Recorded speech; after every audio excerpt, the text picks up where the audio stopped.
The question today is, can anxiety be cured? Man, that's a tough one. That's a tough one to unpack because I'm gonna tell you right now, that question, I know what you mean when you're asking that question, right? You probably have a lot of anxiety and it's making you miserable and you're thinking of curing it like a disease. It's not accurate. That's not the right way of asking it though. So that's the problem. To keep it simple, I'm gonna give you the answer. To keep it simple, the answer is yes.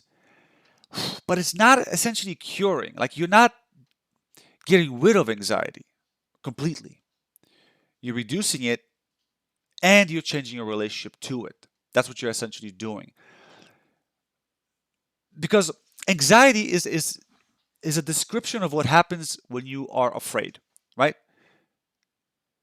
You could say I am anxious or you could say I'm afraid of X, Y, and Z.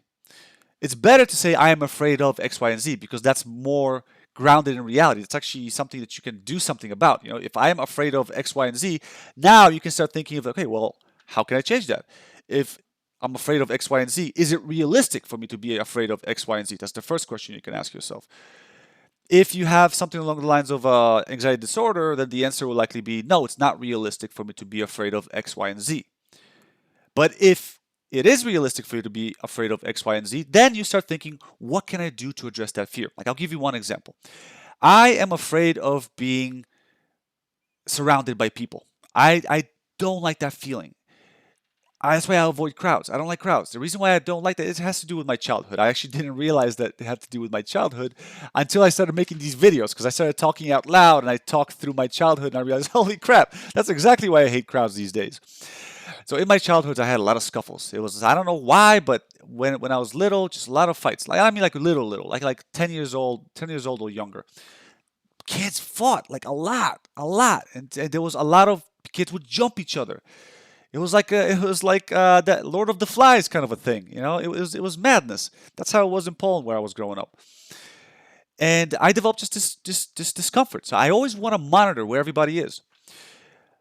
Can I do something about? Yeah, I could. I could actually treat this as a disorder, but I choose not to.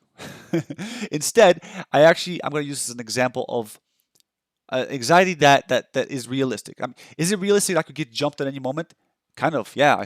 To me, it is right. Depending on where I'm walking. If I'm at home, I no, I don't think I'm gonna get jumped.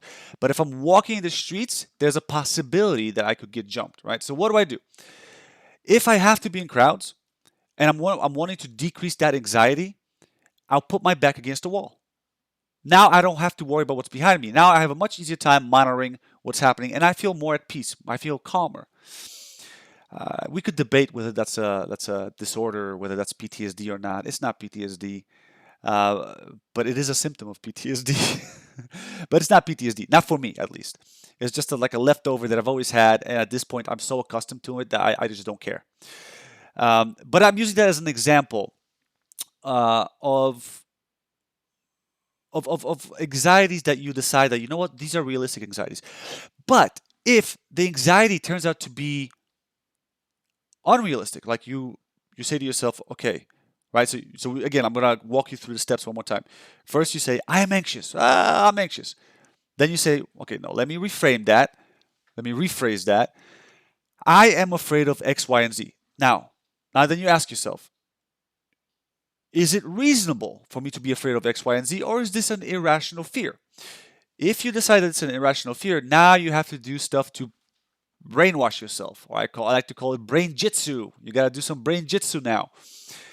The brain jitsu that you're going to be doing is just about changing your mind about it. So, one of the best ways to do that is to reality test, right? So, if you have a belief that I have to be afraid of X, Y, and Z, then you gotta put yourself in situations that your fear says will put you at risk of X, Y, and Z, and then see if that happens, right?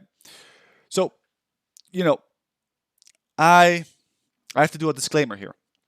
I don't know what kind of fears we're talking about, right? So the disclaimer in here is that, if you tell me that you are afraid of cars in traffic situations, right, and you decide that that's an irrational fear, that's a problem. Because the last thing I want you to do is to go out in traffic and stand there hoping to get over your fear of oncoming traffic on an open street. You know what I mean? So I got to make that disclaimer because just in case there's someone who thinks that that's a fear that's unrealistic, even though it's a realistic fear. You know what I mean?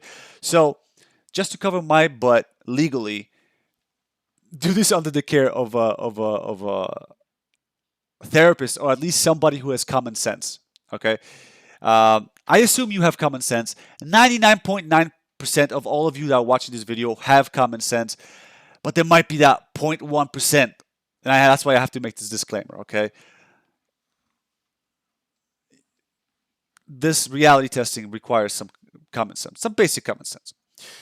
So anyways, that's the solution here is that you got to do some reality testing. And this doesn't get solved once, like if you do it once or twice or three times. You got to do this over time, and over time, I don't know how long, at least probably a month or so of doing it regularly, you will notice that your anxiety is less and less and less about whatever it is that you're anxious about. So that's how you can reduce your anxiety. Now, you also got to change your relationship to anxiety. Anxiety is not all bad. And yeah, I don't want to repeat my, let me see, how long? 6 minutes? Okay. I'm just checking how long the video is at so far. I don't want to repeat my old video. There's another video where I talk about having the right relationship to anxiety. So feel free to check that out. Just go into my videos and go find it. It's there.